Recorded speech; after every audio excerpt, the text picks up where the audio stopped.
Xin Woyo merupakan seorang pria, yang merupakan jelmaan rubah, yang bermimpi menjadi manusia. Bila rubah dapat hidup hingga 100 tahun, ekornya akan tumbuh. Jika hidup 200 tahun ekornya jadi ada 2. Jika 300 tahun, maka akan memiliki 3 ekor. Setelah itu, rubah dapat menghasilkan kelereng merah. Jika rubah dapat mewarnai kelereng itu menjadi biru dengan energi manusia sebelum 1000 tahun berakhir, sebelum ekornya lebih dari 9, maka rubah bisa menjadi manusia. Ia selalu berpura-pura jatuh cinta pada wanita untuk menyerap energi mereka. Xin Woyo merupakan seorang profesor. Ia dan rekan-rekannya menangani proyek berjudul Sejarah di Balik Sejarah. Salah satu rekan kerjanya kelihatan menyukainya, dan berusaha mendekatinya. Karena Xin Woyo sangat cuek, rekannya tersebut lalu bertanya mengapa Xin Woyo tidak membiarkan orang lain terlibat dalam hidupnya, dan apakah ia punya riwayat kencan yang buruk, atau ada seseorang yang tidak bisa dilupakannya. Xin Woyo hanya terdiam. Li Dam, seorang mahasiswi, memakai baju zaman Joseon. Ia bersama teman-temannya sedang melakukan tugas menulis laporan tentang Istana Joseon. Li Dam bersama seorang teman menghibur teman mereka yang baru diselingkuhi kekasihnya. Temannya yang ikut mendengarkan, ternyata ada kelas bahasa Inggris dan harus segera pergi. Tinggallah Li Dam bersama temannya yang baru putus cinta itu. Temannya tersebut minum banyak sekali, sehingga mabuk. Li Dam terpaksa menggendongnya menuju rumah. Namun mereka terjatuh. Tiba-tiba temannya itu berdiri dan langsung berlari sambil meneriaki nama kekasih yang mengkhianatinya. Li Dam mengejarnya. Temannya berlari hingga terhenti di mobil Xin Woyo. Li Dam ketakutan dan minta maaf pada Xin Woyo. Saat akan pergi, kaki Li Dam tersandung dan ia terjatuh. Ia memegang baju Xin Woyo, sehingga tak sengaja ia menelan kelereng merah milik Xin Woyo, dan pingsan seketika.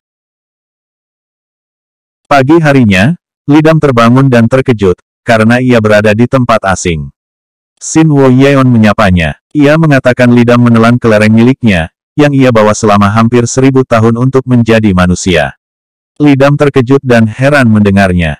Xin Woyo lalu memperkenal bahwa dirinya adalah seorang Gu Minho. Li Dam menganggap Xin Woyo gila, dan diam-diam mencoba melarikan diri. Xin Woyo mengatakan untuk mencari cara agar kelereng tersebut keluar. Oleh karena itu ia meminta Li Dam tinggal bersamanya untuk sementara.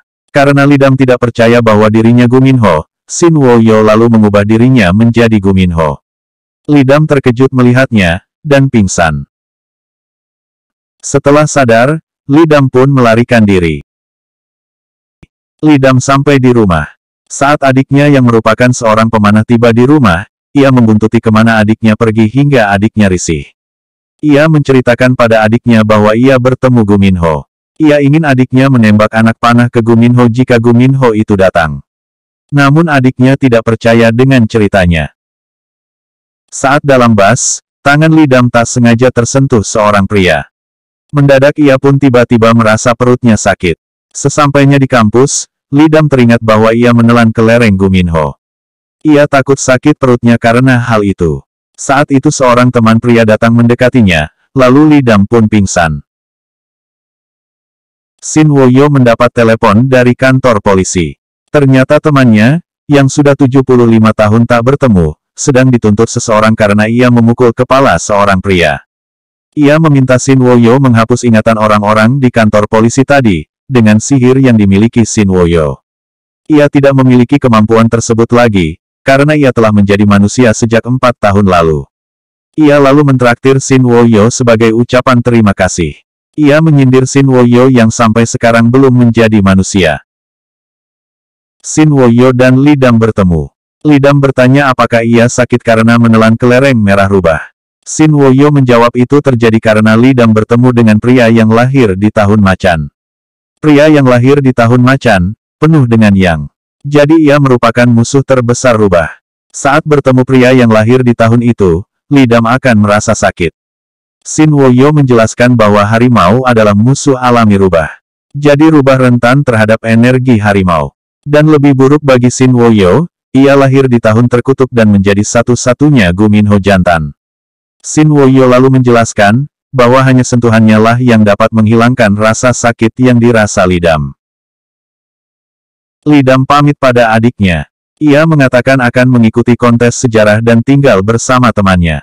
Sebelum pergi, ia membeli alat kejut listrik dan merica semprot yang dapat membuat kulit terbakar, untuk jaga-jaga jika dia dalam bahaya.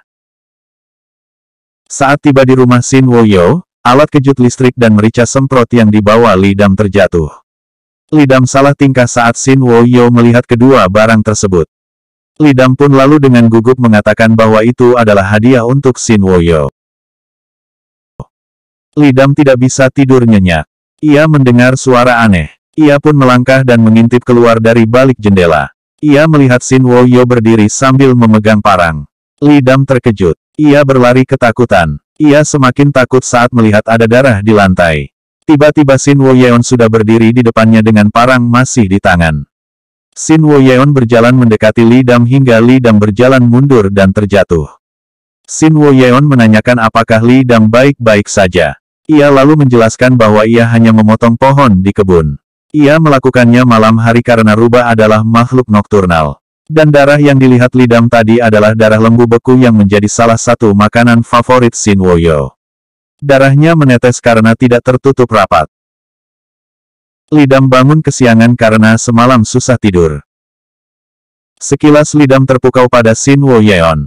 Namun ia sadar bahwa Xin Woyeon adalah rubah. Ia pun waspada. Xin Woyeon membeli banyak jenis makanan untuk Li Dam. Ia juga mengatakan akan membayar uang kuliah Li Dam sebagai ganti telah membuat Li Dam tak nyaman kemarin. Li Dam senang mendapat transferan uang dari Xin Woyeon. Nominalnya cukup untuk uang semester depan dan juga biaya les adiknya. Xin Woyeon akan pergi menghadiri acara buku di Singapura selama beberapa hari. Ia adalah penulis tentang humaniora. Li Dam terkejut saat wajah Xin Woyeon berubah. Xin Woyeon menjelaskan bahwa itu adalah perubahan bentuk. Ia tidak ingin dirinya dikenal luas, karena di sana banyak reporter. Saat ia bertemu dengan perusahaan penerbit buku, ia ingin terlihat seperti itu. Teman-teman Li Dam mengajaknya ke Klam untuk merayakan perpisahan dengan Jieng yang akan pergi ke luar negeri. Awalnya Li Dam menolak karena saat ini ia tidak boleh berada di keramaian. Namun teman-temannya memaksa hingga ia pun ikut pergi. Di Klam, pundaknya dipegang oleh seorang pria. Di Singapura, Xin Woyeon yang telah selesai bekerja, seperti merasakan sesuatu. Ia lalu menelepon Li Dam. Namun ponsel Li Dam tidak aktif. Li Dam berjalan bersama pria yang bertemu dengannya di Klam tadi. Pria itu berniat buruk. Apalagi keadaan Li Dam yang sakit karena sepertinya pria itu lahir di tahun macan. Saat Li Dam tak berdaya, seketika itu Xin Woyeon datang. Li Dam pun pingsan di pelukannya. Mereka duduk bersama. Xin Woyo lega karena kelerengnya dan Li Dam selamat. Ia meminta Li Dam untuk tidak takut padanya. Ia tahu dan sadar bahwa Li Dam sangat takut padanya. Ia mengatakan, kelerengnya ada pada Li Dam, jadi ia akan melindungi Li Dam demi melindungi kelerengnya.